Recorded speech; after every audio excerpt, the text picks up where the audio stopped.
മദേകബന്ധു മത്സംഗിന്മദ്ഗുരോ മന്മഹാദന അന്വേഷ്ടാരകമദ്ഭാഗ്യമദാനന്ദ നമസ്തുതേ.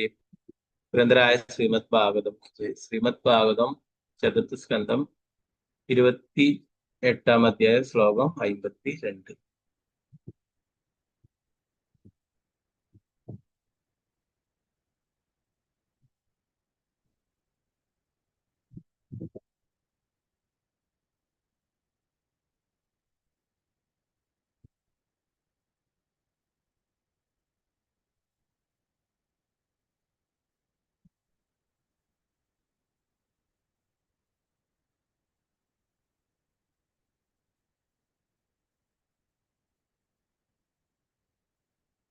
രണ്ടാമത്തെ ശ്ലോകം.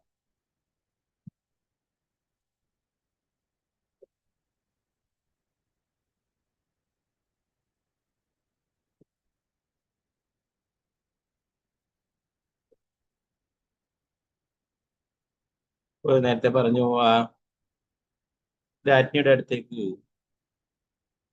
ഒരു ബ്രാഹ്മണന്റെ രൂപത്തില് അല്ലെ പരമാത്മാവ് തന്നെ എത്തുകയും അവളെ ഉപദേശിക്കുകയും ചെയ്യുന്നതാണ്.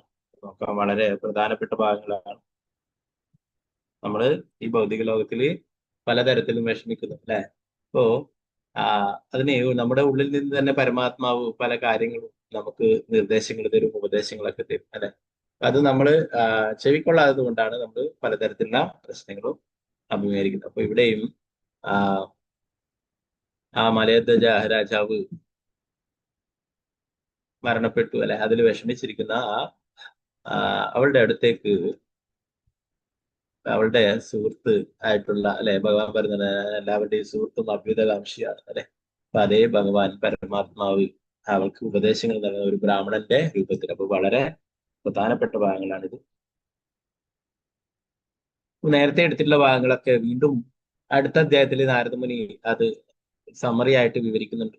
ഇതൊക്കെ കേട്ടിട്ടും പ്രാചീന ഭാഷ പറയുന്നു, എനിക്ക് പൂർണ്ണമായിട്ടും അത് മനസ്സിലാക്കാൻ കഴിഞ്ഞില്ല. അതുകൊണ്ട് തന്നെ നാരദമുനി വീണ്ടും അതിനെക്കുറിച്ചിട്ട് ചുരുക്കി പറയുന്നുണ്ട്. അത് നമ്മൾ അടുത്ത അധ്യായത്തിൽ കുറച്ചും കൂടി അപ്പൊ നമുക്ക് കൂടുതൽ അത് മനസ്സിലാവും. ഓക്കെ, അപ്പൊ ഇവിടെ ഈ 52-ാമത്തെ ശ്ലോകം നമുക്ക് നോക്കാം.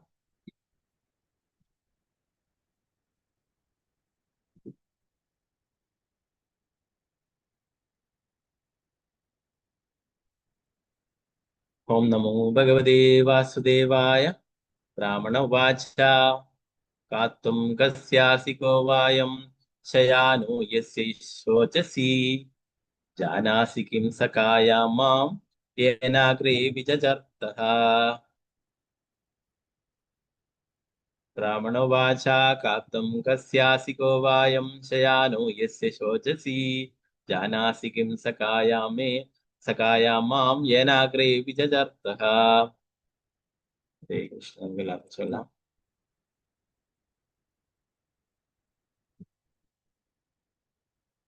മധുജി സ്ക്രീനിൽ കാണാലോ അല്ലെ, ഞാൻ ഫോണിലാണ് ചെയ്യുന്നത്.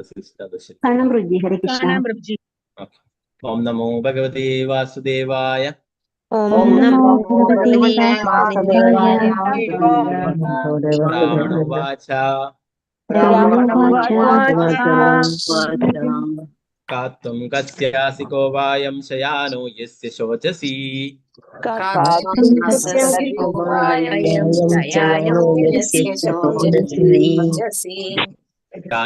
കിം സഖായാം മാം യേനാഗ്രേ വിജചർത്തഃ. ബ്രാഹ്മണ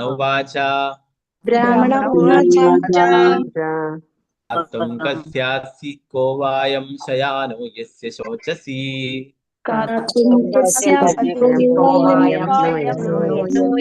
ശയാനോ യസ്യ ശോചസി ജാനാസി കിം സഖായാം മാം യേനാഗ്രേ വിജചർത്തഃ.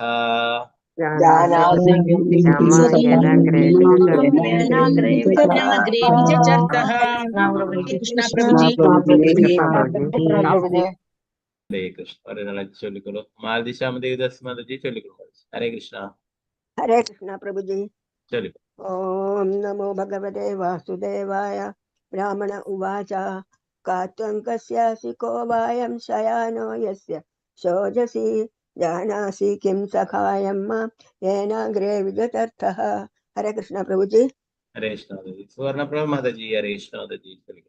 हरे कृष्णा प्रभु जी। हरे कृष्णा। ओम नमो भगवते वासुदेवाय। ब्राह्मण उवाच त्वं कस्यासि को वायं शयानो यस्य शोचसि जानासि किं सखायं मां येनाग्रे विजर्तः। कृष्णा प्रभु जी। हरे कृष्णा। वत्सलशा जी माता जी, जय गुरु। हरे कृष्णा प्रभु जी। हरे कृष्णा। ओम नमो भगवते वासुदेवाय।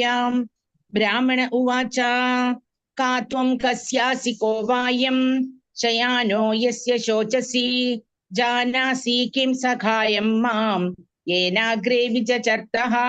हरे कृष्णा प्रभु जी। हरे कृष्णा माता जी। पद्मा कुमारी माता जी, जय गुरु। हरे कृष्णा प्रभु जी। हरे ओम कृष्णा। नमो भगवते वासुदेवाय। ब्राह्मण उवाच का त्वं कस्यासि को वायं शयानो यस्य शोचसि जानासि किं सखायं मां येनाग्रे विजर्तः। हरे कृष्णा प्रभु। हरे कृष्णा माता जी। पंकजाक्षी माता जी, जय गुरु। हरे कृष्णा।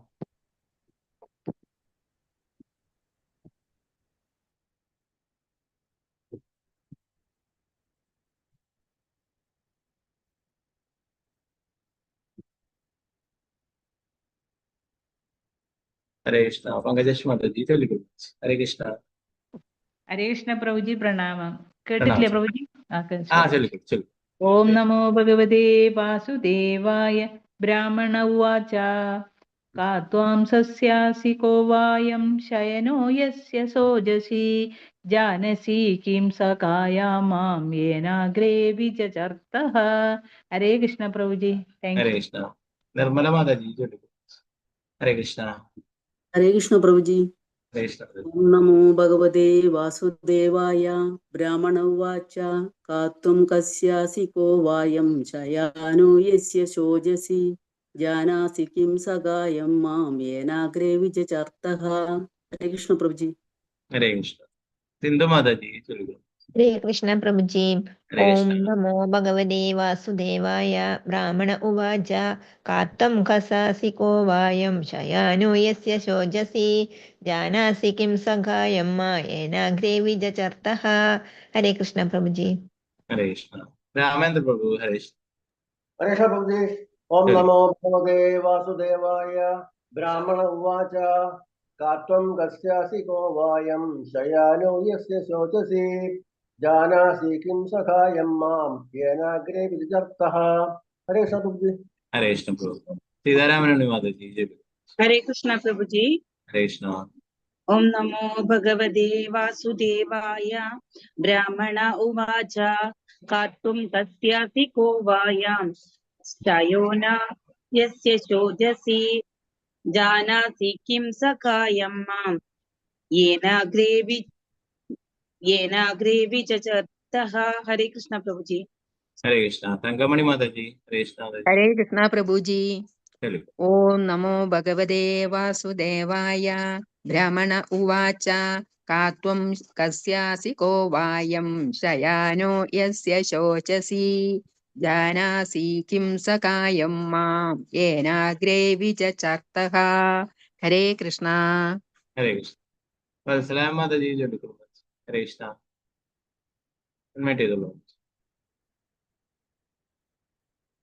हरे कृष्णा. അദ്വൈതം എന്നുള്ളത് വത്സലാം മാതാ ജി അല്ലേ? ചൊല്ലിക്കോ. हरे कृष्णा प्रभु जी। ചൊല്ലിക്കോ. ओम नमो भगवते वासुदेवाय। ब्राह्मण उवाच का त्वं कस्यासि को वायं शयानो यस्य शोचसि जानासि किं सखायं मां येनाग्रे विचचर्तः। हरे कृष्णा। हरे कृष्ण. धनलक्ष्मी माता जी, चलो. हरे कृष्णा. हरे कृष्ण प्रभु जी।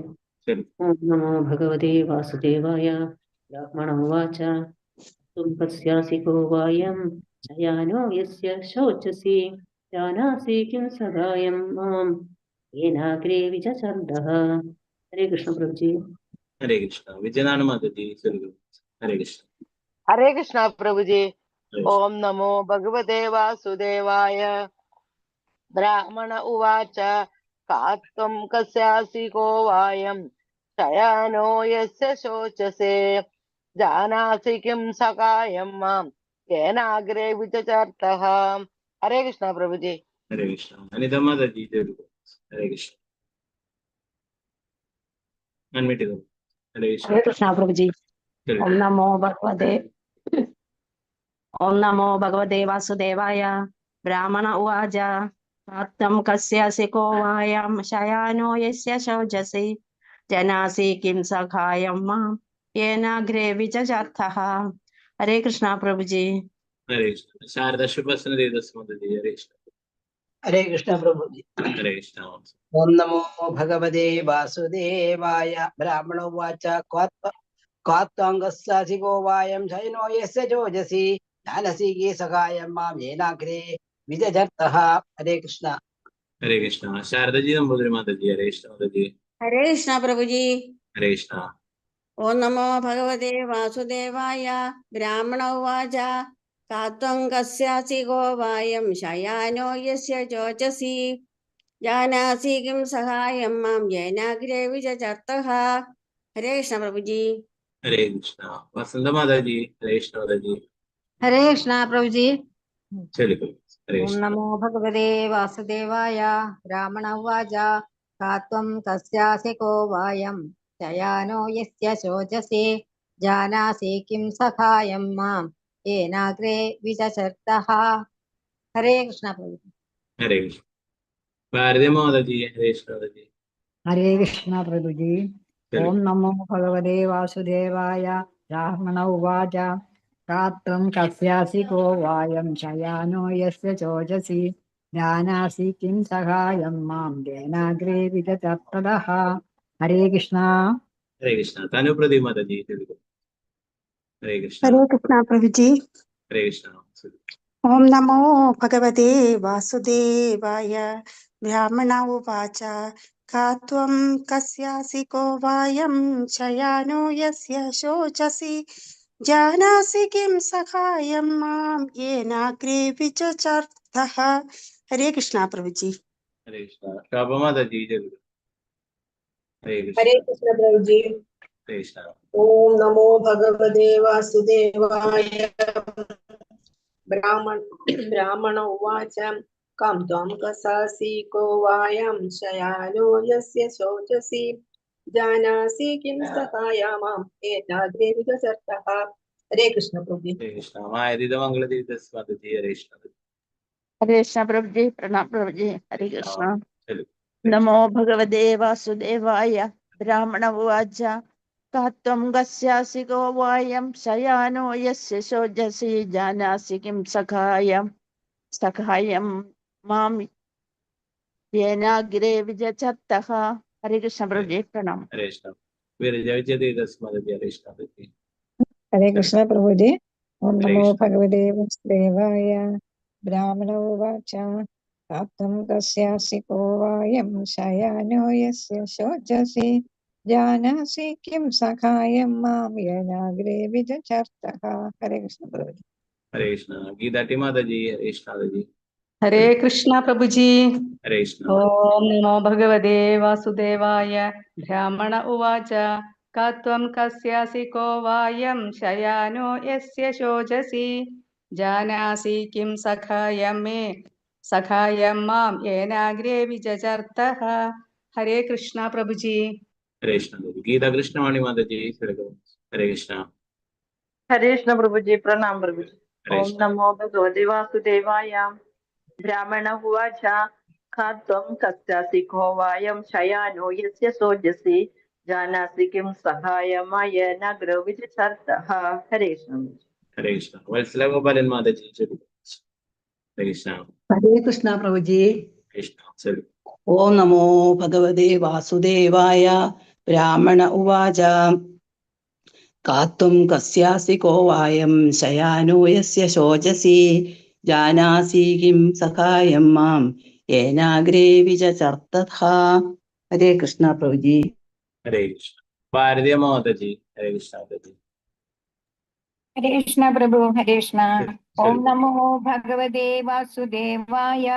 ब्राह्मण उवाच कात्वं कास्यसि को वायं शयानो यस्य शोचसि जानासि किं सखायं मां येनाग्रे विचचर्तः। हरे कृष्ण प्रभु हरे कृष्ण। हरे कृष्ण। सावित्री श्री देवीदास माता जी। हरे कृष्ण। हरे कृष्ण प्रभुजे प्रणाम प्रभुजे। हरे कृष्ण। ओम नमो भगवते वासुदेवाय। ब्राह्मण उवाच का त्वं कस्यासि को वायं शयानो यस्य शोचसि जानासि किं सहायं मां येनाग्रे विचचर्तः। हरे कृष्ण प्रभुजी। हरे कृष्ण। रमणी माता जी जय। हरे कृष्ण। इनमें दो माता जी। हरे कृष्ण।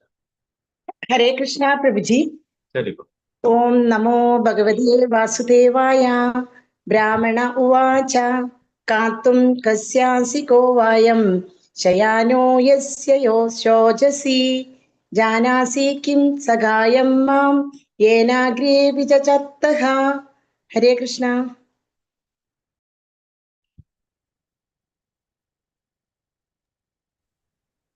हरे शोभा कृष्ण। माता जी। चलो। हरे कृष्ण प्रभु जी। चलो। ओम नमो भगवते वासुदेवाय। ब्राह्मण उवाच कां त्वां कस्यासि को वायं शयानो यस्य शोचसि जानासि किं सखायं मां येनाग्रे विचचर्चदा। हरे कृष्ण। हरे कृष्ण। गीतासी माता जी। चलो। हरे कृष्ण। हरे कृष्णा प्रभुजी। चलिए। हरे कृष्ण। ओम नमो भगवते वासुदेवाय।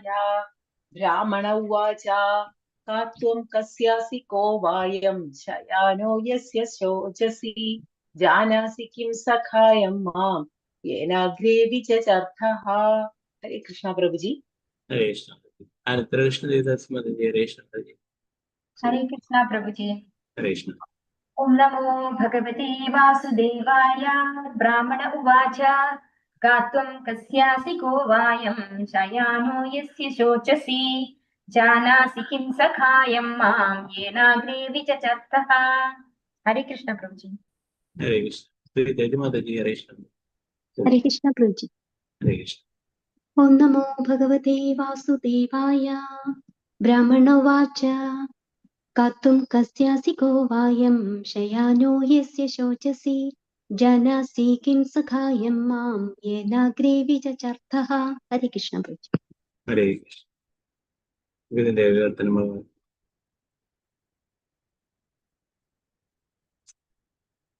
ബ്രാഹ്മണ ഉവാച. ജ്ഞാനിയായ ബ്രാഹ്മണൻ പറഞ്ഞു.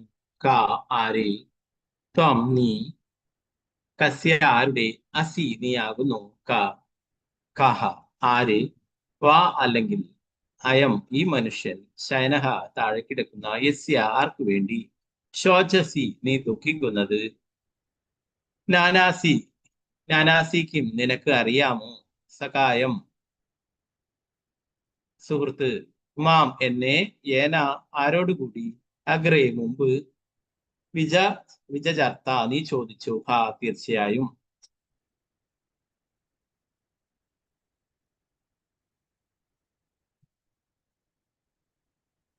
വർദ്ധനം ഭാവാർത്ഥം ഭക്തിവേദാന്ത സാംസ്കൃതിക. ബ്രാഹ്മണൻ താഴെ പറയും പോലെ ആരാഞ്ഞു. നീ ആരാണ്? ആരുടെ പത്നി അല്ലെങ്കിൽ പുത്രിയാണ് നീ? ഇവിടെ കിടക്കുന്ന ഈ മനുഷ്യൻ ആരാണ്? ഈ മൃതദേഹത്തിന്റെ പേരിൽ നീ ദുഃഖിക്കുന്നതായി തോന്നുന്നു. നിനക്ക് എന്നെ തിരിച്ചറിയാൻ കഴിയുന്നില്ലേ? ഞാൻ നിന്റെ ശാശ്വത മിത്രമാണ്. മുമ്പ് പലവട്ടം എന്നോട് ഉപദേശം തേടിയത് നിനക്ക് ഓർമ്മയുണ്ടാകും. നേരത്തെ നമ്മൾ ഉള്ള ശ്ലോകങ്ങളിൽ പഠിച്ചു അല്ലേ? മലയജ രാജാവ് അദ്ദേഹം ഉപേക്ഷിക്കുകയുണ്ടായി. അദ്ദേഹത്തിന്റെ ശരീരം ചിതയിൽ വെക്കുകയും ആ ചിതയില് അദ്ദേഹത്തിന്റെ പത്നി ജീവത്യാഗം ചെയ്യാനായിട്ട് പുറപ്പെടുകയും ചെയ്തു അല്ലെ? ആ സമയത്താണ് അവിടെ ബ്രാഹ്മണന്റെ രൂപത്തിൽ പരമാത്മാവ് വരുന്നത്. അപ്പൊ ഈ ബ്രാഹ്മണനായിട്ട് വന്നിട്ടുള്ളത് പരമാത്മാവാണ് അല്ലെ? പരമാത്മാവ് ചോദിക്കുന്നതാണ്, നീ ആരാണ്? ആരുടെ പത്നിയാണ് അല്ലെങ്കിൽ ആരുടെ പുത്രിയാണ് നീ എന്ന് ചോദിക്കും. ഇവിടെ കിടക്കുന്ന ഈ മനുഷ്യൻ ആരാണ്? ഈ മൃതദേഹത്തിന്റെ പേരിൽ നീ ദുഃഖിക്കുന്നതായി തോന്നുന്നു. നിനക്ക് എന്നെ തിരിച്ചറിയാൻ കഴിയുന്നില്ല. ഞാൻ നിന്റെ ശാശ്വത മിത്രമാണ്. മുമ്പ് പലവട്ടം എന്നോട് ഉപദേശിച്ചിട്ട് നിനക്ക് ഓർമ്മയുണ്ടാകും.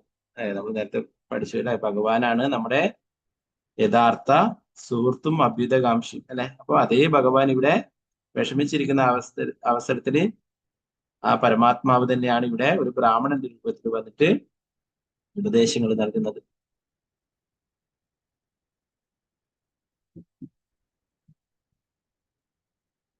ഭാവാർത്ഥമേ ഭക്തിവേദാന്ത സ്വാമി ജയ്. ഒരു ബന്ധു മരിക്കുമ്പോൾ പരിത്യാഗം സ്വയമേവ ദൃശ്യമാകും. ഭൗതികാകർഷണത്തിന്റെ മാലിന്യങ്ങളിൽ നിന്നും പൂർണ്ണമായി സ്വതന്ത്രനാകുമ്പോൾ മാത്രമേ ഒരുവനെ അവന്റെ ഹൃദയത്തിൽ കുടികൊള്ളുന്ന പരമാത്മാവുമായി കൂടിയാലോചനകൾ നടത്താൻ കഴിയും. ആത്മാർത്ഥതയും പരിശുദ്ധിയുമുള്ള ഒരുവനെ അവന്റെ ഹൃദയത്തിൽ പരമാത്മഭാവത്തിൽ വസിക്കുന്ന പരമദൈവത്വ കൃഷ്ണനായ ഭഗവാനുമായി ആലോചിക്കുവാൻ അവസരം ലഭിക്കും. പരമാത്മാവ് സദാ ഉള്ളിലുള്ള ചൈത്യഗുരു ആധ്യാത്മിക ഗുരുവാണ്. അദ്ദേഹം ഉപദേശകനും ആധ്യാത്മിക ഗുരുവുമായി ബാഹ്യമായ ഒരുവന്റെ മുന്നിലെത്തും.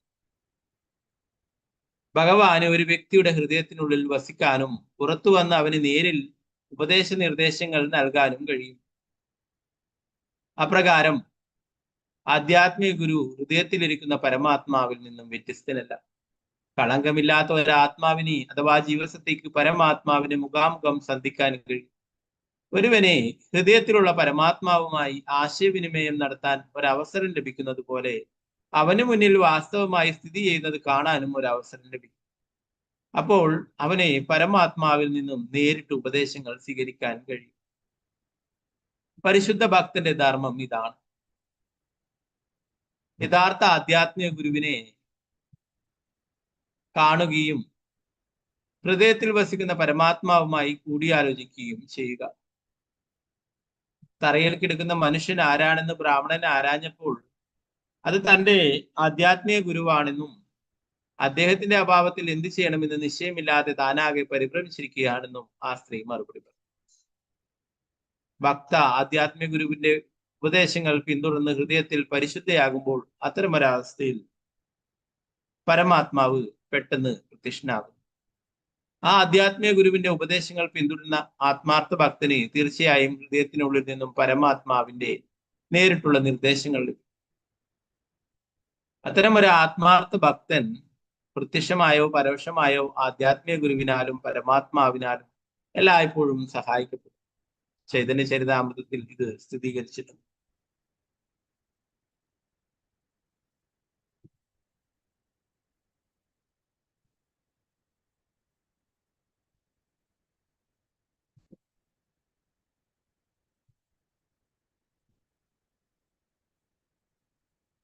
ഗുരു കൃഷ്ണപ്രസാദ് പായ് ഭക്തിലതാ ബീജ്. ഭക്തൻ അവന്റെ ആധ്യാത്മിക ഗുരുവിനെ ആത്മാർത്ഥമായി സേവനം ചെയ്താൽ കൃഷ്ണൻ സ്വയമേവ സംതൃപ്തനായി തീരും.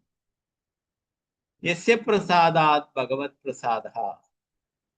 ആധ്യാത്മിക ഗുരുവിനെ സംതൃപ്തിപ്പെടുത്തുന്നതിലൂടെ ഒരുവൻ കൃഷ്ണനെ സംതൃപ്തിപ്പെടുത്തും. അപ്രകാരം ഭക്തൻ ആധ്യാത്മിക ഗുരുവിനാലും കൃഷ്ണനാലും ധന്യനായി തീരുന്നു. പരമാത്മാവ് ശാശ്വതമായി ജീവസത്തയുടെ മിത്രമായിരിക്കുകയും എപ്പോഴും അവനോടൊത്ത് നിൽക്കുകയും ചെയ്തു. പരമാത്മാവ് എല്ലായ്പ്പോഴും ജീവസത്തയെ സഹായിക്കാൻ തയ്യാറാണ്.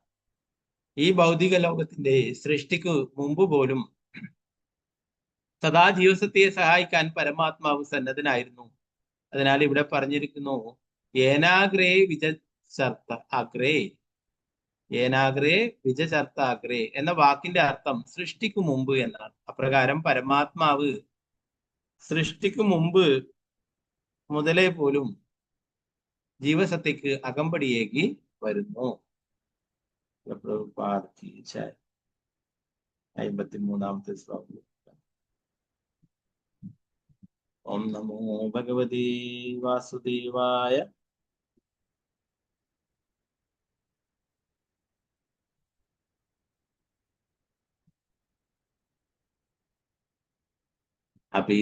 അഭിസ്മരസിതാത്മാനം അവിജ്ഞാദാസകം സഗേ യുദ്ധ്വാമാം പദമിശ്വൻ ഭൗമഭോഗാരദോ ഗതഃ. അഭിസ്മരസിതാത്മാനം അവിജ്ഞാദാസകം സഗേ യുദ്ധ്വാമാം പദമന്വിഷ്യൻ ഭൗമഭോഗാരദോ ഗതഃ. ഹരേ കൃഷ്ണ. നേരത്തെ ചൊല്ലാൻ ബാക്കിയുള്ള ആരെങ്കിലും ഉണ്ടെങ്കിൽ കൈയെടുത്താം, ചൊല്ലാം. ഓക്കെ, രതി മാതാജി ചൊല്ലില്ല, ചൊല്ലിക്കൊള്ളു. ഹരേ കൃഷ്ണ. ഹരേ കൃഷ്ണ പ്രഭുജി. ചൊല്ലു. ഓം നമോ ഭഗവതേ വാസുദേവായ. അഭിസ്മരസി ചാത്മാനം അഭിജ്ഞാനസകം സഖേ ഹിത്വാ മാം പദമന്വിഷ്ടൻ ഭൗമഭാഗരതോ ഗതഃ. ഹരേ കൃഷ്ണ പ്രഭുജി. ഹരേ കൃഷ്ണ. ഇതിന്റെ ഏകവചനം പറ.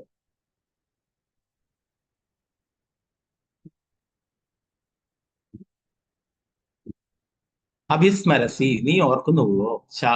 ആത്മാനം പരമാത്മാവ്, അവിജ്ഞാത അജ്ഞാതൻ, സഖം മിത്രം സഖേ അല്ലയോ സുഹൃത്തെ, ഹിത്വ ഉപേക്ഷിക്കുക, മാം എന്നെ, പദം പദവി, അന്വിഷൻ ആഗ്രഹിക്കുക, ഭൗമ ഭൗതികം ഭോഗ ആസ്വാദനം, രഥ ആസക്തി, ഗതഃ നീ ആയിത്തീർന്നു.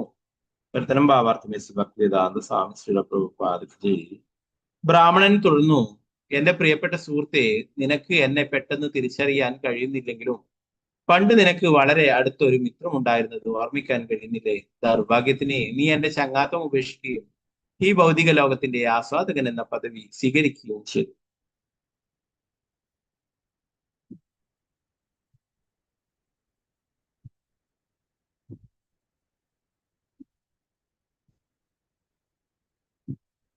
ഭാവാർത്ഥം ശ്രീഭക്തിവേദാന്ത സ്വാമി ശ്രീല പ്രഭുപാദി.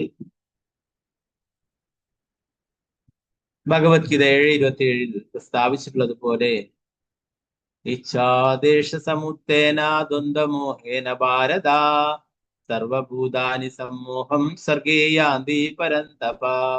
ഇച്ഛാദേശ സമുത്തേന ദ്വന്ദ്വമോഹേന ഭാരത സർവഭൂതാനി സമ്മോഹം സർഗേ യാന്തി പരന്തപ. അല്ലയോ ഭരതവംശജ അർജുന, അല്ലയോ വൈരികളെ ജയിക്കുന്നവനെ, എല്ലാ ജീവസത്തുക്കളും ജനിക്കുന്നതേ രാഗദ്വേഷങ്ങളാകുന്ന ദ്വന്ദ്ങ്ങളുടെ വ്യാമോഹത്തിലേക്കാണ്. ജീവസത്ത ഈ ഭൗതിക ലോകത്തിലേക്ക് പതിക്കുന്നത് എങ്ങനെയാണെന്നതിന് ഒരു വിശദീകരണമാണിത്.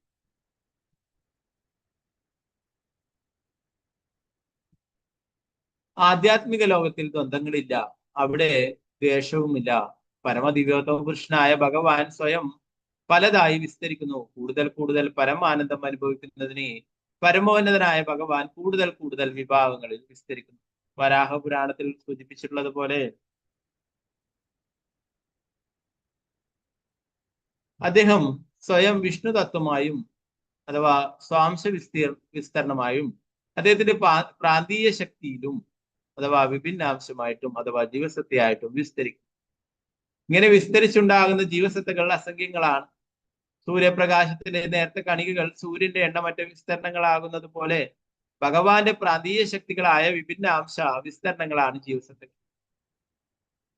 ജീവസത്തകൾ സ്വയം ആസ്വദിക്കുവാൻ ഇച്ഛിക്കുമ്പോൾ അവ ദ്വന്ദ്വാവബോധം സൃഷ്ടിക്കുകയും ഭഗവാന്റെ സേവനങ്ങളെ ദ്വേഷിക്കുകയും ചെയ്യും. ഈ രീതിയിൽ ജീവസത്തകൾ ഭൗതിക ലോകത്തിൽ പതിക്കുന്നു. പ്രേമ വിവർത്തനത്തിൽ പറഞ്ഞിരിക്കുന്നു, കൃഷ്ണ ബഹിർമുഖ ഹത്ന ഭോഗവാഞ്ചാകരേ നികടസ്ഥമായ താരേ ജാപടിയാദരേ. കൃഷ്ണ ബഹിർമുഖ ഹത്ന ഭോഗവാഞ്ചാകരേ നികടസ്ഥമായ താരേ ജാപടിയാദരേ. അതീന്ദ്രിയ പ്രേമ മനോഭാവത്തിൽ ഭഗവാനെ സേവിക്കുക എന്നതാണ് ജീവസത്തയുടെ സ്വാഭാവികമായ ധർമ്മം. ജീവസത്ത സ്വയം കൃഷ്ണനാകാൻ ശ്രമിക്കുകയോ കൃഷ്ണനെ അനുകരിക്കുകയോ ചെയ്യുമ്പോൾ അവൻ ഭൗതിക ലോകത്തിലേക്ക് പതിക്കുന്നു. കൃഷ്ണൻ പരമപിതാവാകിയാൽ ജീവസത്തകളോടുള്ള അദ്ദേഹത്തിന്റെ സ്നേഹം അനശ്വരമാണ്. ജീവസത്ത ഭൗതിക ലോകത്തിലേക്ക് പതിക്കുമ്പോൾ പരമോന്നതനായ ഭഗവാൻ അവിടുത്തെ സ്വാംശ വിസ്തരണത്തിൽ അഥവാ പരമാത്മാവായിട്ട് ജീവസത്തയുടെ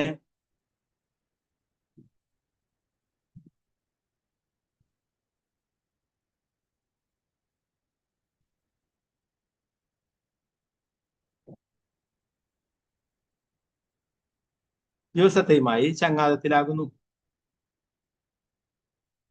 ഇതുമൂലം ജീവസത്തയ്ക്ക് ചിലപ്പോൾ ഒരു നാൾ ഭഗവത് ധാമത്തിലേക്ക് ഭഗവാനിലേക്ക് മടങ്ങാൻ കഴിഞ്ഞു.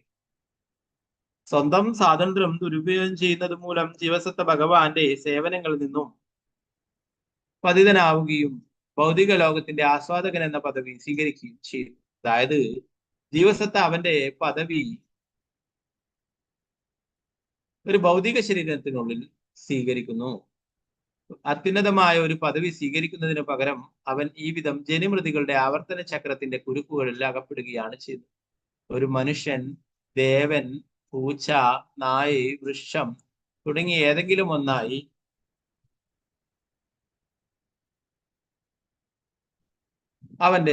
അവൻ അവന്റെ പദവി തെരഞ്ഞെടുക്കുന്നു. ഈ വിധത്തിൽ 84 ലക്ഷം ശരീരങ്ങളിൽ ഏതെങ്കിലും ഒന്ന് തെരഞ്ഞെടുക്കുന്ന ജീവസത്ത ഭൗതികാസ്വാദനത്തിന്റെ വൈവിധ്യങ്ങളിലൂടെ സ്വയം സംതൃപ്തനാകാൻ യത്നിക്കുന്നു. എന്തു തന്നെ ആയാലും അവൻ ഇങ്ങനെയാകാൻ പരമാത്മാവ് ഇഷ്ടപ്പെടുന്നില്ല. ആയതിനാൽ പരമദിവ്യോത്തമ കൃഷ്ണനായ ഭഗവാന് സമർപ്പിതനാകാൻ പരമാത്മാവ് അവനെ ഉപദേശിക്കുന്നു.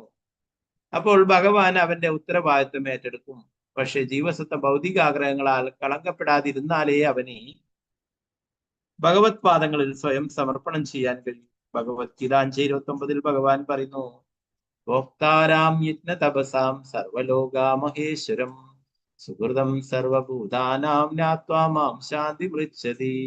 ഭോക്താരാം യജ്ഞ തപസാം സർവലോകാമഹേശ്വരം സുഹൃതം സർവഭൂതാനാം ജ്ഞാത്വാ മാം ശാന്തി പൃച്ഛതി.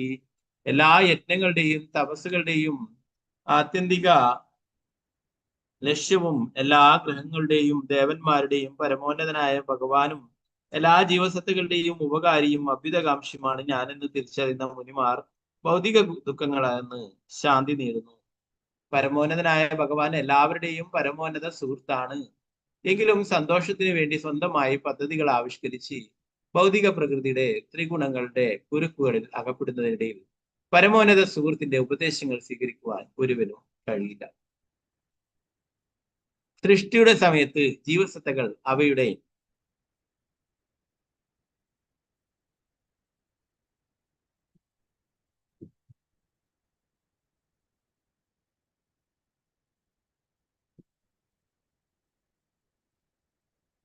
പൂർവേച്ഛകളുടെ അടിസ്ഥാനത്തിൽ വിഭിന്ന രൂപങ്ങൾ സ്വീകരിക്കുന്നു.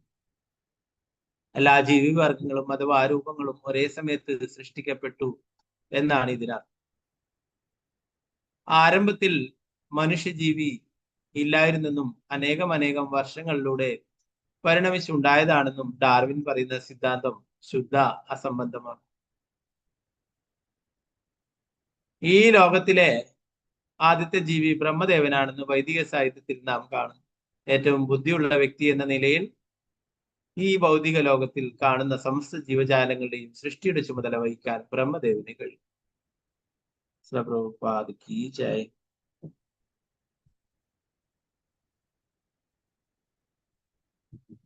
നാരായണ നമസ്കൃത്യ നരം ചൈവ നരോത്തമം ദേവീം സരസ്വതി വ്യാസം തതോ ജയമുദേ. നഷ്ടപ്രായേഷു ഭദ്രേഷു നിത്യം ഭാഗവത സേവയാ ഭഗവതി ഉത്തമ ശ്ലോകേ ഭക്തിർഭവതി നൈഷ്ഠികേ. മുഖം കരോതി വാചാലം പങ്കും ലംഘയതി ഗിരിം യത്കൃപാതമഹം വന്ദേ ശ്രീഗുരു ദീനദാരിണം പരമാനന്ദമാധവം ശ്രീ ചൈതന്യേശ്വരം. നമോ വിഷ്ണുപാദായ കൃഷ്ണപൃഷ്ഠായ ഭൂതലേ ശ്രീമതേ ഭക്തിവേദാന്ത സ്വാമിനിധി നാമിനി. നമസ്തേ സരസ്വതി ദേവേ ഗൗരവാണി പ്രചാരിണേ നിർവിശേഷ ശൂന്യവാദി പാശ്ചാത്യ ദേശധാരിണി. ജയ ശ്രീ കൃഷ്ണ ചൈതന്യ പ്രഭു നിത്യാനന്ദ ശ്രീ അദ്വൈത ഗദാധര ശ്രീവാസാദി ഗൗരഭക്തവൃന്ദ. ഹരേ കൃഷ്ണ കൃഷ്ണ കൃഷ്ണ ഹരേ ഹരേ ഹരേ രാമ രാമ രാമ ഹരേ ഹരേ. ഗുരുവേ ഗൗരചന്ദ്രായ രാധികായ ഹരേ കൃഷ്ണായ കൃഷ്ണഭക്തായ ഭക്തായ പ്രഭുപാദ് കി ജയ. ഗുരുരാജ്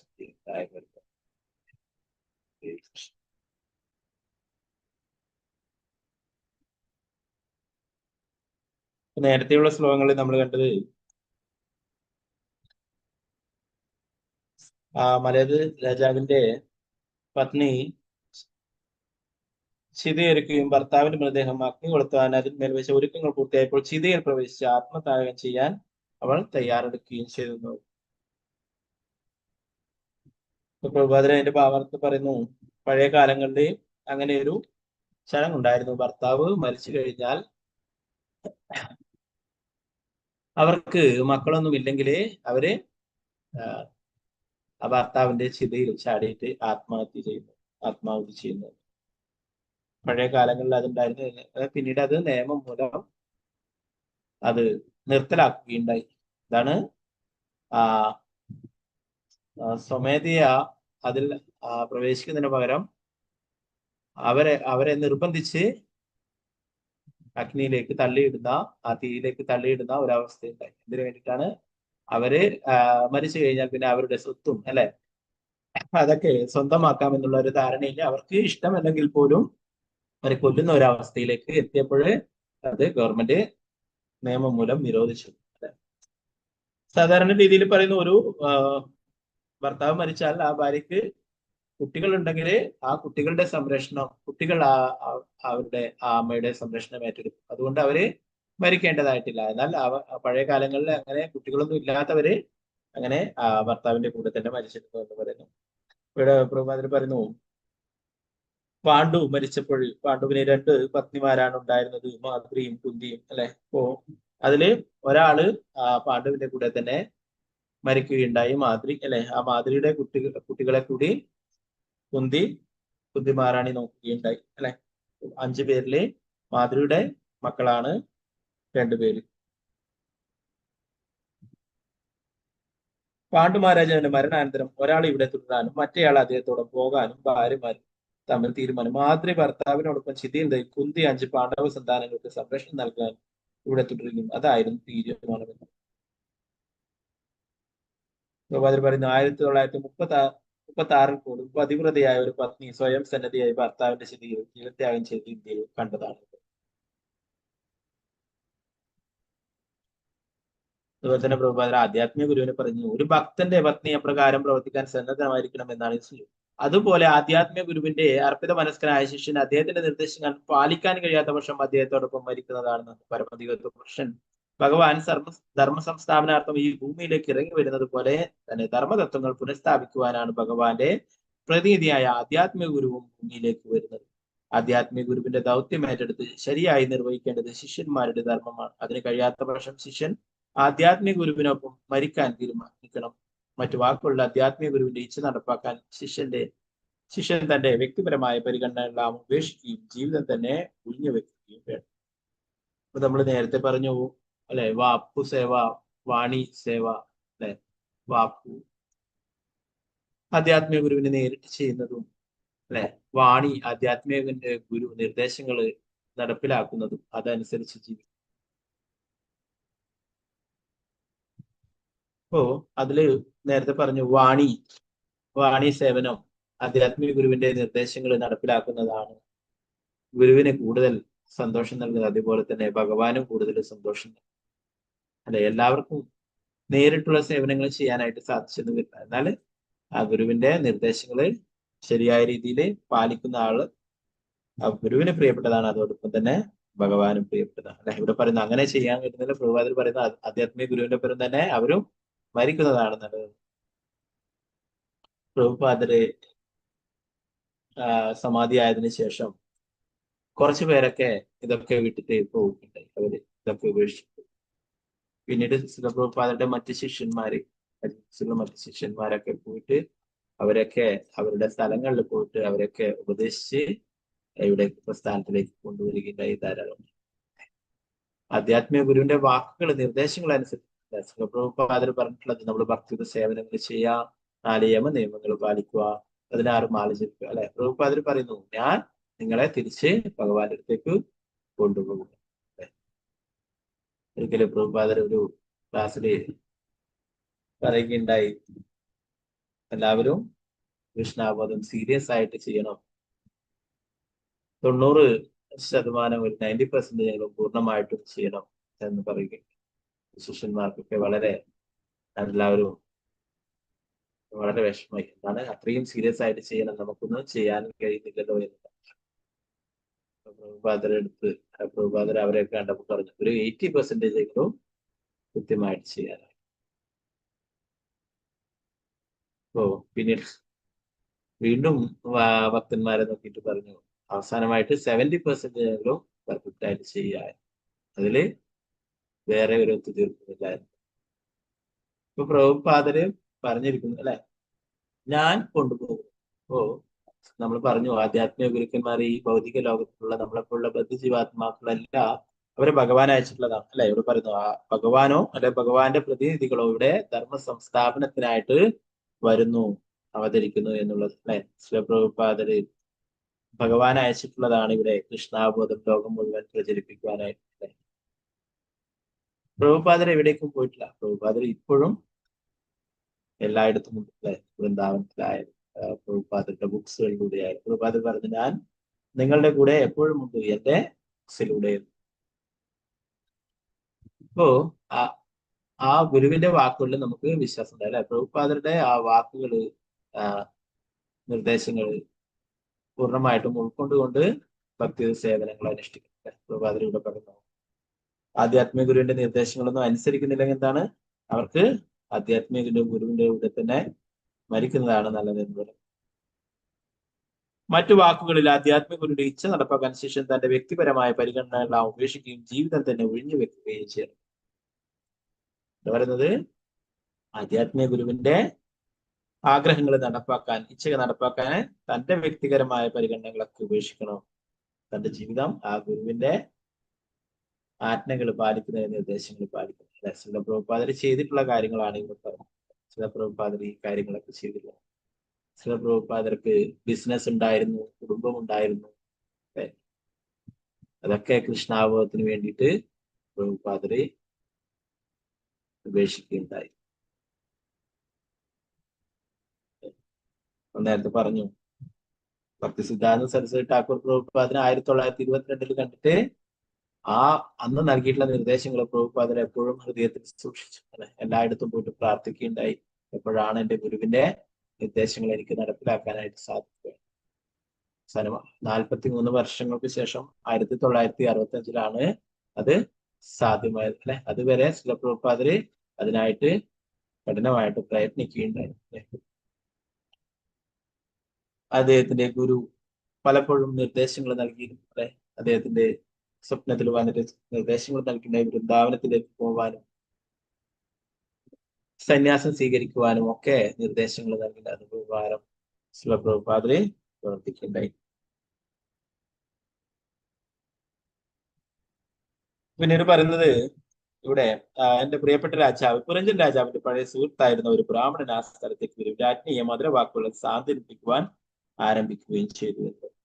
ആ ബ്രാഹ്മണനായിട്ട് വന്നിട്ടുള്ളത് ആരാണെന്ന് പറയുന്നത്, നമ്മുടെയൊക്കെ സുഹൃത്തായിട്ടുള്ള പരമാത്മാവാണെന്ന് പറയുന്നു. ബ്രാഹ്മണന്റെ രൂപത്തിലുള്ള പഴയ സുഹൃത്തിന്റെ ആഗമനം താരഗർഭമായ ഒരു സൂചനയാണ്. പരമാത്മഭാവത്തിലുള്ള കൃഷ്ണനാണ് സകലരുടെയും പഴയ സുഹൃത്ത്. വൈദിക ശാസ്ത്രം അനുസരിച്ച് കൃഷ്ണൻ ജീവസത്തയോട് തൊട്ടു ചേർന്നിരിക്കുന്നുണ്ട്. എന്താ പറയുന്നത്, നമ്മുടെയൊക്കെ യഥാർത്ഥ സുഹൃത്ത് എന്ന് പറയുന്നത് ഭഗവാനാണ് അല്ലെ.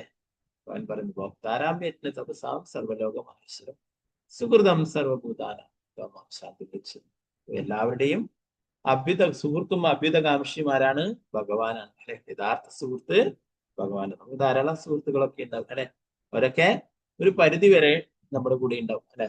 എപ്പോഴും നമ്മുടെ കൂടെയുള്ള യഥാർത്ഥ സുഹൃത്ത് എന്ന് പറയുന്നത് പരമാത്മാവാണ്, ഭഗവാനാണ്. അതുപോലെ തന്നെ നമ്മുടെ അഭ്യുതകാംക്ഷി, എപ്പോഴും നന്മ വരുവാനായിട്ട് ആഗ്രഹിക്കുന്നതും ഭഗവാൻ തന്നെയാണ്. ഇവിടെ ഭഗവാനാണ് ഒരു ബ്രാഹ്മണന്റെ രൂപത്തിൽ വന്നിട്ടുള്ളത്.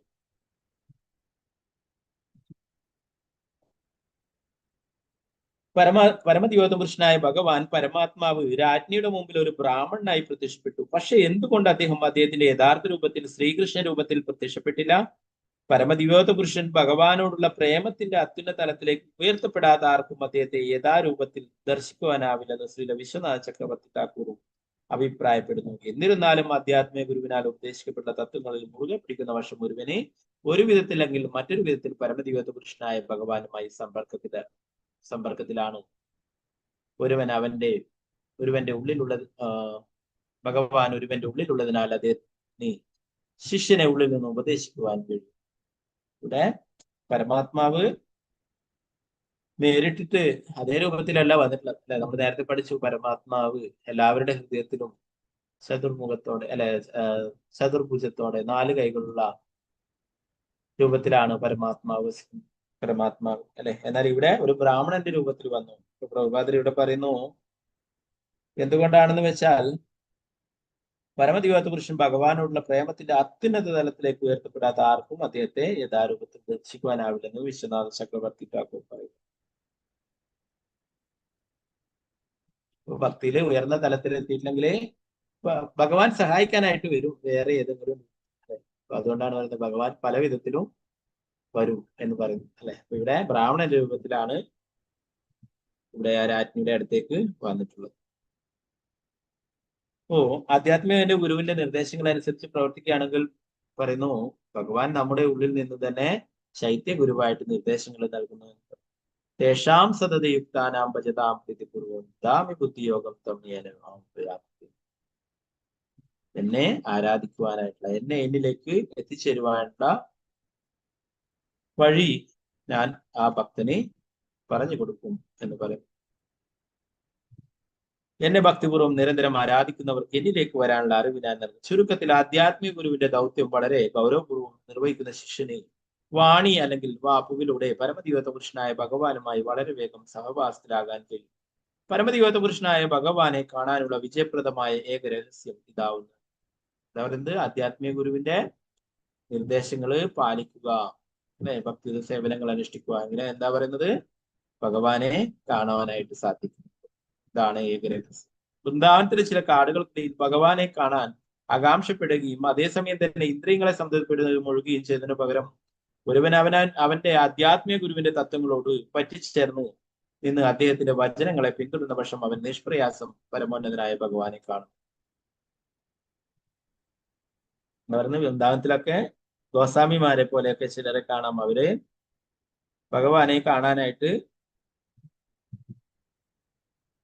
എന്താ പറയാ, അവര് സദാസമയം അതിനായിട്ട്, അല്ലെ. ശിലപ്രഭുപാദർ അങ്ങനെയല്ല, വൃന്ദാവനം വിട്ടിട്ട് വിദേശത്തേക്ക് പോവുകയാണ് ചെയ്തിട്ടുള്ളത്, അല്ലെ, കൃഷ്ണാബോധം പ്രചരിപ്പിക്കുവാനായിട്ട്. അവർക്ക് അവരെ വൃന്ദാവനത്തിൽ നിന്നിട്ട് ഭജന ചെയ്താൽ മതി. അതില് രാധാ ദാമോദര ക്ഷേത്രത്തിൽ അവിടെ ഭഗവാനെ ദിവസം കാണാം, അല്ലെ. ഭഗവാന്റെ മംഗളാരതി എല്ലാ പൂജകളും ഒക്കെ കാണാം. അവിടെ ഭഗവാന്റെ മുന്നിൽ ഇരുന്ന് ജപിക്കാം, അല്ലെ, ഭഗവാന്റെ പ്രസാദം കഴിക്കാം, അല്ലെ. എന്നാൽ ശിലപ്രഭുപാദരെ സ്വന്തം കാര്യമല്ല നോക്കിയിട്ടുള്ളത്, അല്ലെ.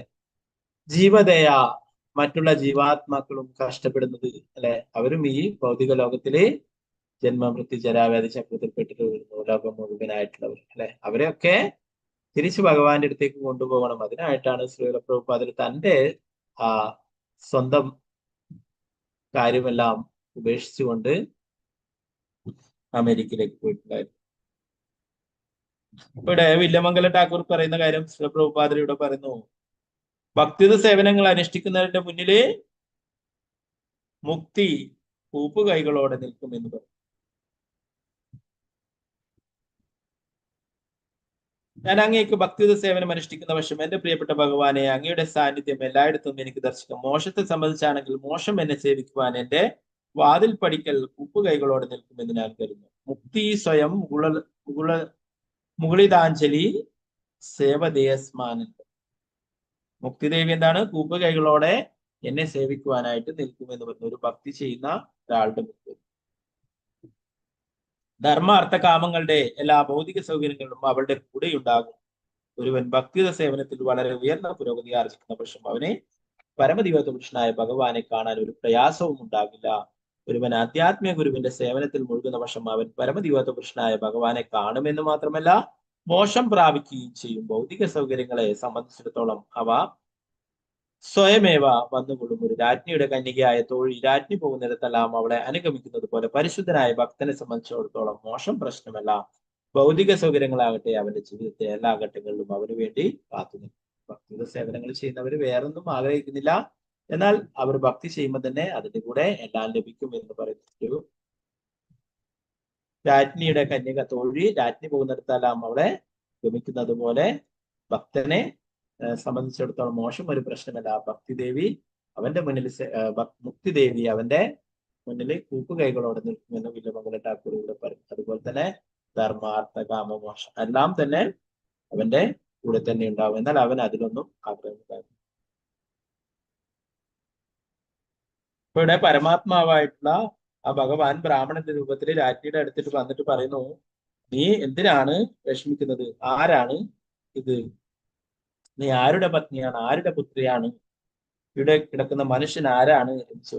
ഈ മൃതദേഹത്തിന്റെ പേരിൽ നീ ദുഃഖിക്കുന്നതായതുകൊണ്ട് നിനക്ക് എന്നെ തിരിച്ചറിയാൻ കഴിയുന്നില്ല. ഞാൻ നിന്റെ ശാശ്വത മിത്രമാണ്. മുമ്പ് പലവട്ടം എന്നോട് ഉപദേശം തേടിയത് നിനക്ക് ഓർമ്മയുണ്ടാകും. ഭഗവാൻ നമ്മുടെ ഓരോ ജന്മത്തിലും നമ്മുടെ കൂടെ ഭഗവാനുണ്ട് അല്ലെ, നമ്മുടെ സുഹൃത്തായിട്ട്, നമ്മുടെ ഉള്ളിൽ പരമാത്മാവായിട്ട് അല്ലെ, എല്ലാം ഭഗവാൻ. നമുക്ക് എത്ര ജന്മങ്ങൾ ഉണ്ടായിട്ടോ അതിലൊക്കെ നമ്മുടെ ഹൃദയത്തിൽ പരമാത്മാവായിട്ട് ഭഗവാനുണ്ട് അല്ലെ. നമുക്ക് നിർദ്ദേശങ്ങൾ നൽകുന്നു, ഉപദേശങ്ങൾ നൽകുന്നു. എന്നാൽ നമ്മള് ആ നിർദ്ദേശങ്ങൾ പാലിക്കാത്തത് കൊണ്ട് വീണ്ടും വീണ്ടും ഒരിക്കല് അകപ്പെടുകയും ചെയ്യും.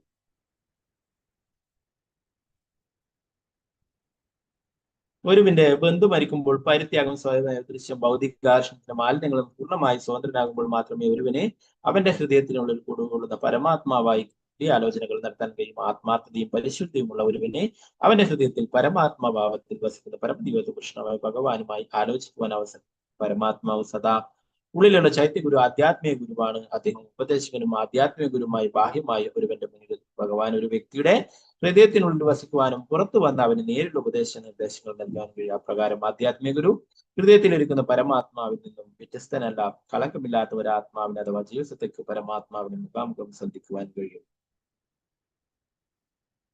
ഒരുവന് ഹൃദയത്തിലുള്ള പരമാത്മാവുമായി ആശയവിനിമയം നടത്താൻ ഒരവസരം ലഭിച്ചതുപോലെ അവന് മുന്നിൽ വാസ്തവമായി സ്ഥിതി ചെയ്യുന്നത് കാണാനും ഒരവസരം ലഭിക്കും. അപ്പോൾ അവനെ പരമാത്മാവിൽ നിന്ന് നേരിട്ട് ഉപദേശങ്ങൾ സ്വീകരിക്കുവാനും കഴിയും. പരിശുദ്ധ ഭക്തന്റെ ധർമ്മം ഇതാണ്. യഥാർത്ഥ ആധ്യാത്മിക ഗുരുവിനെ കാണുകയും ഹൃദയത്തിൽ വസിക്കുന്ന പരമാത്മാവായി കൂടിയാലോചിക്കുകയും ചെയ്യുക. പ്രഭാതിൽ പറയുന്നു, നമ്മുടെ ഹൃദയത്തിലെ ചൈത്യഗുരുവായിട്ട് പരമാത്മാവായിട്ടുള്ള ആ ചൈത്യഗുരു അല്ലെ, അദ്ദേഹം തന്നെയാണ് ആധ്യാത്മിക ഗുരുവായിട്ട് പുറമെ വന്നിട്ട് നമുക്ക് ഉപദേശങ്ങൾ നൽകുന്നതും നിർദ്ദേശങ്ങൾ നൽകുന്നതും നമ്മളെ ഭക്തി സേവനത്തില് സഹായിക്കുന്നതും അല്ലെ. ശാസ്ത്രങ്ങളിൽ പറയും സാക്ഷാൽ ഹരിത്വേന സംസ്ഥിതം. സാക്ഷാൽ ഹരി തന്നെയാണ് ആധ്യാത്മിക ഗുരുവായിട്ട് വന്നിട്ടുള്ളത്. ഭഗവാന്റെ പ്രതിനിധിയാണ് ആധ്യാത്മിക ഗുരു അല്ലെ. അദ്ദേഹം നമ്മളെ സഹായിക്കുവാനായിട്ട് പുറത്തേക്ക് വന്നിട്ടുള്ളതാണ് അല്ലെ. ആധ്യാത്മിക ഗുരുവിനെ ഭഗവാൻ അയക്കുന്നതാണ് നമ്മുടെ അടുത്ത് നമ്മളെ സഹായിക്കുവാനായിട്ട്. എന്താ നമ്മള് ആധ്യാത്മിക ഗുരുവിനെ അല്ലെ, ധാരാളം ആൾക്കാർ എന്താ പറയാ പല ചെറിയ ചെറിയ ഭൗതിക കാര്യങ്ങളിൽ കൊണ്ട് ആധ്യാത്മിക ഗുരുവിനെ സ്വീകരിക്കുവാൻ തയ്യാറാകുന്നില്ല അല്ലെ.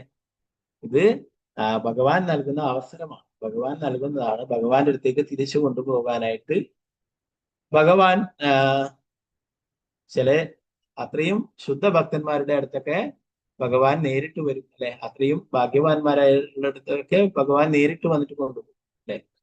എന്നാൽ അത്രയും പതിതരായിരിക്കുന്ന ആളടുത്തേക്കൊക്കെ ഭഗവാന്റെ ഭക്തന്മാരെ, ഭഗവാന്റെ പരിശുദ്ധ ഭക്തന്മാരെ, ഭഗവാന്റെ പ്രതിനിധികളെ അയക്കുന്നു, ആധ്യാത്മിക ഗുരുക്കന്മാരെ. ഇതിനാണ് അവിടെ ഭൗതിക ലോകത്തിൽ കഷ്ടപ്പെടുന്ന ആ ജീവസത്തകളൊക്കെ എനിക്ക് പ്രിയപ്പെട്ടതാണ്, അവരെയൊക്കെ തിരിച്ച് എൻ്റെ അടുത്തേക്ക് കൊണ്ടുവരണം എന്ന് പറഞ്ഞിട്ട് ആധ്യാത്മിക ഗുരുവിനെ അയക്കും.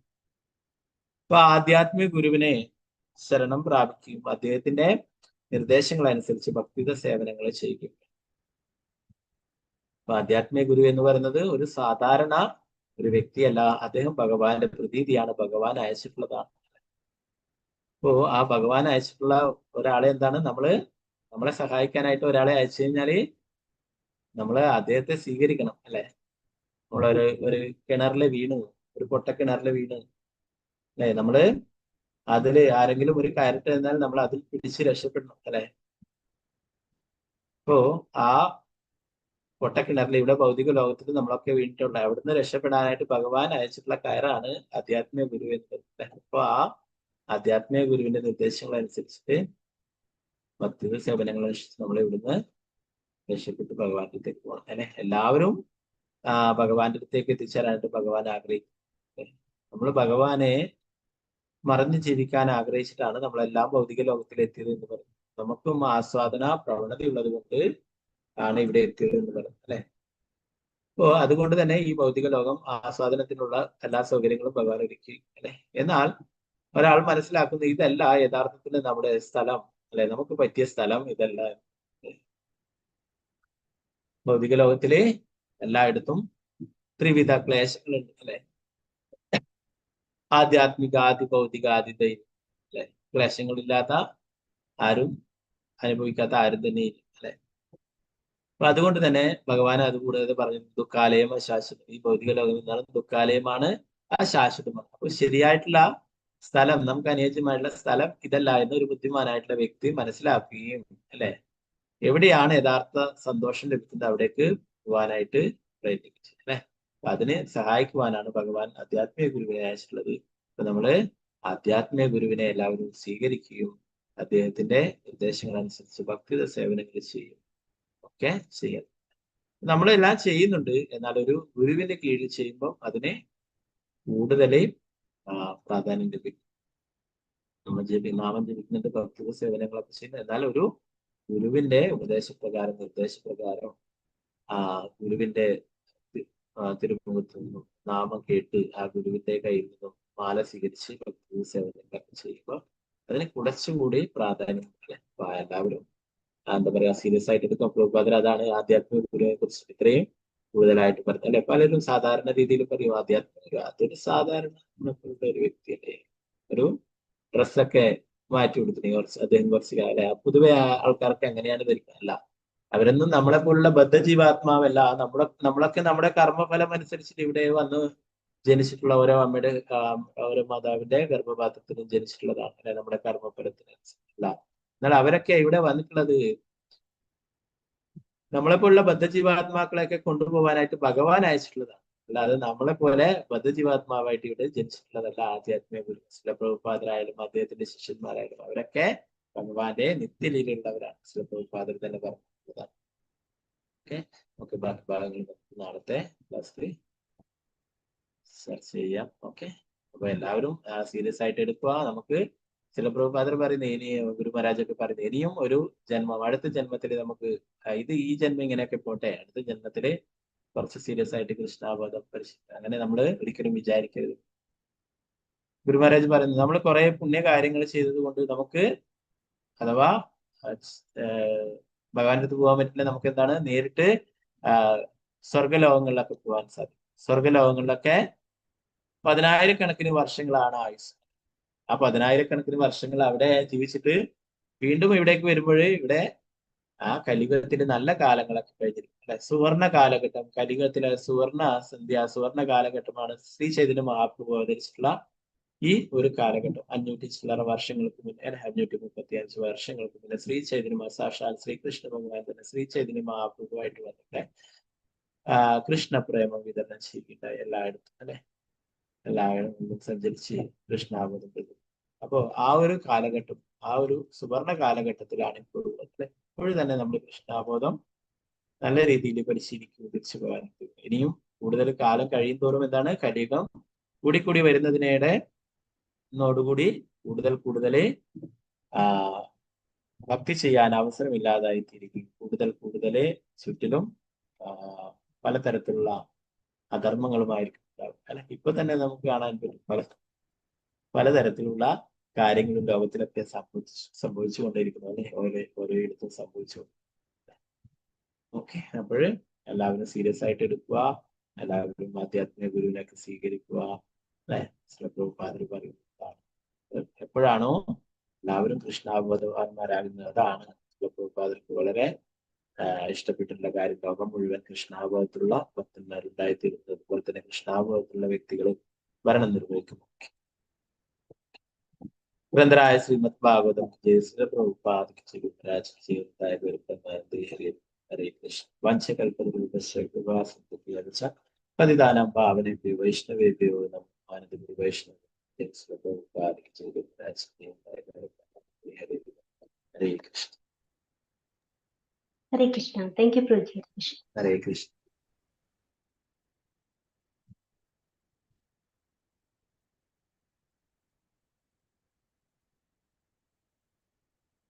എന്തെങ്കിലും സംശയങ്ങൾ ഉണ്ടെങ്കിൽ പങ്കജാക്ഷി മാതാജി. ഹരേ കൃഷ്ണ മാതാജി.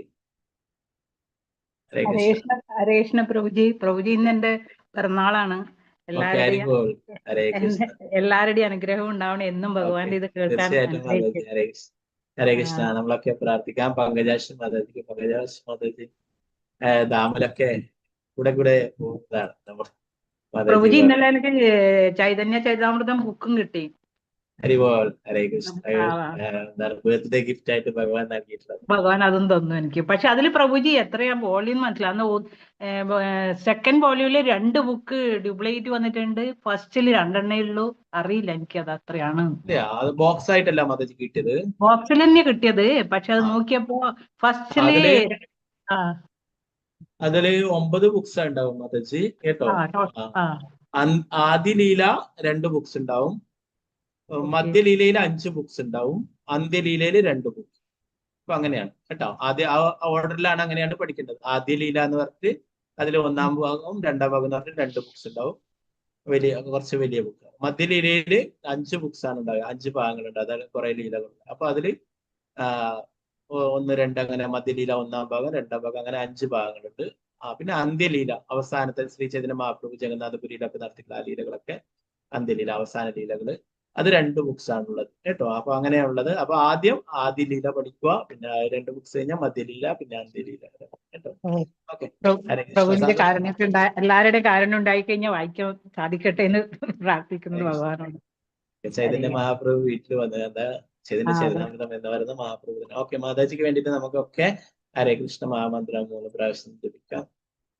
ഹരേ മാതാജിക്ക് കൃഷ്ണ ഹരേ കൃഷ്ണ ഹരേ കൃഷ്ണ കൃഷ്ണ കൃഷ്ണ ഹരേ ഹരേ ഹരേ ഹരേ രാമ ഹരേ രാമ രാമ രാമ ഹരേ ഹരേ കൃഷ്ണ കൃഷ്ണ കൃഷ്ണ കൃഷ്ണ ഹരേ ഹരേ രാമ ഹരേ രാമ ഹരേ ഹരേ കൃഷ്ണ ഹരേ കൃഷ്ണ ഹരേ രാമ ഹരേ രാമ ഹരേ ഹരേ ഹരേ.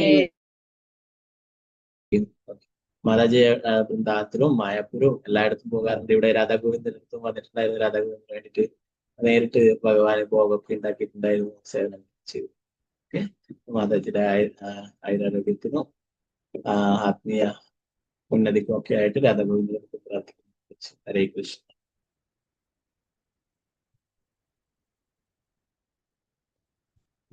ഓക്കെ, അപ്പൊ വേറെ ഒന്നും ഇല്ലെങ്കിൽ നമുക്ക് ക്ലാസ് തിരിച്ചെടുക്കാം. നന്ദി. ഹരേ കൃഷ്ണ. ഹരേ കൃഷ്ണ പ്രഭുജി. Thank you പ്രഭുജി. ഹരേ കൃഷ്ണ പ്രഭുജി. ഹരേ കൃഷ്ണ. ഹരേ കൃഷ്ണ പ്രഭുജി. ഹരേ കൃഷ്ണ. ഹരേ കൃഷ്ണ. ഹരേ കൃഷ്ണ. ഇന്ന് ഹേരാ പഞ്ചമി എന്ന് പറഞ്ഞിട്ട് ഉള്ള ഒരു ആഘോഷം നടക്കുന്നതാണ്. വൃന്ദാവനത്തിലൊക്കെ ഭഗവാനൊക്കെ പച്ചപ്പൊക്കെ ആക്കി അലങ്കരിച്ചിട്ടുണ്ടാവും. രഥയാത്രയുടെ 4ാമത്തെ ദിവസമാണ് ഹേരാ പഞ്ചമി എന്ന് അറിയപ്പെടുന്നത്. ഓക്കെ, പിന്നീട് വക്രേശ്വര പണ്ഡിറ്റ് എന്ന് പറയുന്ന ഭക്തന്റെ തിരോഭാവ ദിനമാണ്, ഡിസംബർ ഡേ ആണ്. ഇപ്പോ ചൈതന്യ ചരിതാമൃതത്തിൽ പറയുന്നു, വക്രേശ്വര പണ്ഡിറ്റ് ശ്രീവാസ് ഠാക്കൂറിന്റെ വീട്ടിലൊക്കെ 72 മണിക്കൂറൊക്കെ കണ്ടിന്യൂസ് ആയിട്ട് നൃത്തം ചെയ്തിരുന്നു. ആ സങ്കീർത്തനത്തിന്റെ കൂടെ 72 മണിക്കൂറൊക്കെ നൃത്തം ചെയ്തിരുന്നു എന്ന് പറയും. അപ്പൊ അദ്ദേഹത്തെ കുറിച്ച് പറയുന്നത്, വക്രേശ്വര പണ്ഡിറ്റ് എന്ന് പറയുന്നത് ചതുർവ്യൂഹങ്ങളിൽ അനിരുദ്ധനാണ് വക്രേശ്വര പണ്ഡിറ്റായിട്ട് വന്നിട്ടുള്ളത് എന്ന് പറയും. വാസുദേവ, സംകൃഷ്ണ, പ്രത്യുപ്ന, അനിരുദ്ധ, അതില് ആ ചതുർവ്യൂഹത്തില് അനിരുദ്ധനാണ് ഇവിടെ വക്രേശ്വര പണ്ഡിറ്റായിട്ട് അവതരിച്ചിട്ടുള്ളത്. വക്രേശ്വര പണ്ഡിറ്റിന്റെ തിരോഭാവ തിഥിയും കൂടിയാണ്. ഹരേ കൃഷ്ണ. എല്ലാവരുടെയും ആധ്യാത്മിക ഉന്നതിക്കായിട്ട് പ്രാർത്ഥിക്കുന്നു. ഹരേ കൃഷ്ണ. ഹരേ കൃഷ്ണ. കൃഷ്ണ കൃഷ്ണ ഹരേ ഹരേ, ഹരേ രാമ ഹരേ രാമ ഹരേ കൃഷ്ണ. എല്ലാവർക്കും പഞ്ചകൽപ്പ വൈഷ്ണവ